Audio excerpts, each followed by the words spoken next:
Satyabama Institute of Science and Technology, Chennai and Sriperumbudur. மத்திய அரசின் வக்ஃபு சட்ட திருத்தத்திற்கு எதிராக முதலமைச்சர் மு.க. ஸ்டாலின் சட்டமன்றத்தில் கொண்டு வந்த அரசின் தீர்மானம் அதிமுகவின் ஆதரவோடு நிறைவேறியது.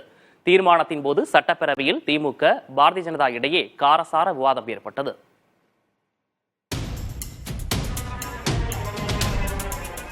ஆயிரத்து 1954 கொண்டுவரப்பட்ட வக்ஃபு வாரிய சட்டத்தில் தற்போது திருத்தம் செய்து மத்திய அரசு நாடாளுமன்றத்தில் அறிமுகப்படுத்தியுள்ளது. இதனை திரும்பப் பெற வலியுறுத்தி சட்டப்பேரவையில் முதலமைச்சர் மு.க. ஸ்டாலின் தீர்மானம் ஒன்றை அறிமுகப்படுத்தினார்.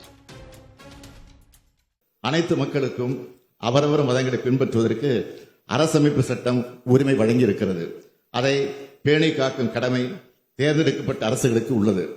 ஆனால் அதற்கு மாறாக சிறுபான்மையின இஸ்லாமிய சமுதாய மக்களுக்கு கடுமையான பாதிப்புகளை ஏற்படுத்தும் வகையில் 1995 ஆண்டின் வக்ஃப் சட்டத்தினை திருத்துவதற்கு கடந்த 2024 ஆண்டு ஆகஸ்ட் மாதம் ஒன்றிய அரசு மக்களவையில் அறிமுகம் செய்துள்ள வக்ஃப் வாரிய திருத்த சட்ட முன்வடிவினை வக்ஃப் அமெண்ட்மெண்ட் பில் 2024 முழுமையாக திரும்பப் பெற வேண்டும் என்று ஒன்றிய அரசை இப்பேரவை வலியுறுத்துகிறது என்ற தீர்மானத்தை நான் முன்மொழிந்து அமைகிறேன்.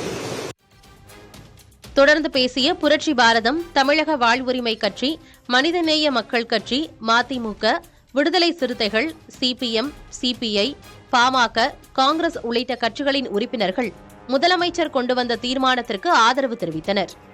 தீர்மானத்திற்கு எதிர்ப்பு தெரிவித்து பாஜக சார்பில் பேசிய வானதி சீனிவாசன் வெளிநடப்பு செய்வதாக அறிவித்து சென்றார். முன்னதாக திமுக, பாஜக உறுப்பினர்களிடையே காரசார விவாதம் நடைபெற்றது.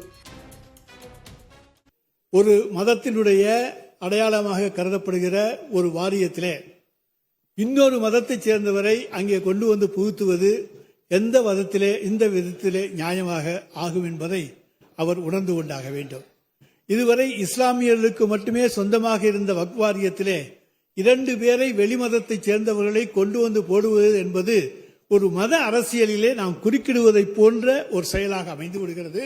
எனவே அங்கே வந்து இஸ்லாமிய சொத்துக்கள் மீது நாம் மற்றவர்களை ஆட்சி செலுத்த அனுமதிப்பதை போல் ஆகிவிடுகிறது. அரசியலமைப்பு சட்டத்தின்படிதான் தேர்ந்தெடுக்கப்பட்ட மக்கள் அரசுகள் ஆட்சி நடத்த வேண்டும். அது மத்திய அரசாக இருந்தாலும் மாநில அரசாக இருந்தாலும் அரசியலமைப்பு சட்டம் ஒரு குடிமகனுக்கு கொடுத்திருக்கக்கூடிய அத்தனை உரிமைகளையும் கட்டாயம் பின்பற்றியே ஆக வேண்டும். அதில் எந்த மாற்றமும் இல்லை. அப்படி இருக்கின்ற பொழுது மத ரீதியான கருத்து சுதந்திரம் என்பது இந்த நாட்டில் இருக்கக்கூடிய அத்தனை மக்களுக்கு கொடுத்திருந்தாலும் எங்களுடைய நாடாளுமன்ற உறுப்பினர் ராஜா அவர்களையும் அப்துல்லா அவர்களையும் பேசவே விடவில்லை. அவங்க கொடுத்த எதிர்ப்பை கூட பதிவு செய்யல. இப்போ நாம கொண்டு வந்திருக்கக்கூடிய இந்த சட்டத்தை பேசுவதற்கு அதிகமாக இப்பொழுது பாரதிய ஜனதா கட்சியை சார்ந்த வானதி சீனிவாசன் அவர்களுக்கு தான் அதிக வாய்ப்பு கொடுத்திருக்குது. இன்னும் எவ்வளவு நேரம் பேச வேண்டுமானாலும் சபாநாயகர் அனுமதிக்க வேண்டும் என்று நான் பணிவோடு கேட்டுக் கொள்கிறேன். ஏனால் ஜனநாயகம். இந்த தீர்மானத்தின் மீது அதிமுக சார்பில் சட்டமன்ற எதிர்க்கட்சி கொறடா SP வேலுமணி உரையாற்றினார்.